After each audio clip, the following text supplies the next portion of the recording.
Fatema army মাদ্রাসা থেকে বাড়ির উদ্দেশ্যে রওনা হল। আমি তোমার প্রেমের ভিখারি ইয়া রাসূলুল্লাহ।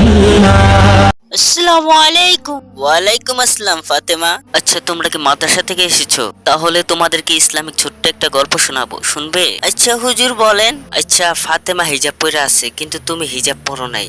হিজাবের মধ্যে নারীদের অন্যরকম একটা সৌন্দর্য থাকে। আমাদের প্রিয় নবীজি বলেছে নারীদের বেশি সতর্ক থাকুন লাগবে, কারণ নারীদের কাছে ছোট ছোট কিছু জিনিসে গুনাহ হয়। তার জন্য আল্লাহ নবী আল্লাহ তাআলা বলেছে যে নারীদের অনেকটা সতর্ক থাকুন লাগবো।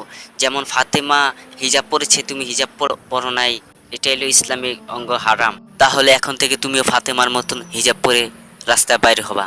তোমরা যারা আছো নারীরা, তোমরা সকলে হিজাব পরে বাইরে হবা। তাহলে এখন থেকে তোমরা নারীরা যারা আছো, ছোট্ট বন্ধুরা, আল্লাহ রাসূলের হুকুম মেনে চলবে ইনশাল্লাহ।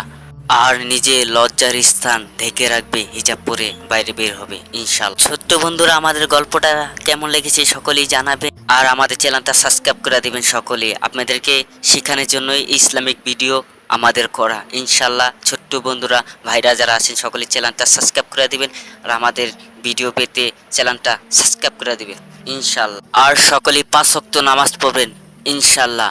আসসালামু আলাইকুম রহমতুল্লাহি ওয়া বারাকাতুহু। আর আমাদের ইউটিউব চ্যানেলে লং ভিডিও কার্টুন ছাড়া আছে ইনশাআল্লাহ, সকলেই দেখবেন। ভালোবাসি রব কোরআনের শান রাসূলের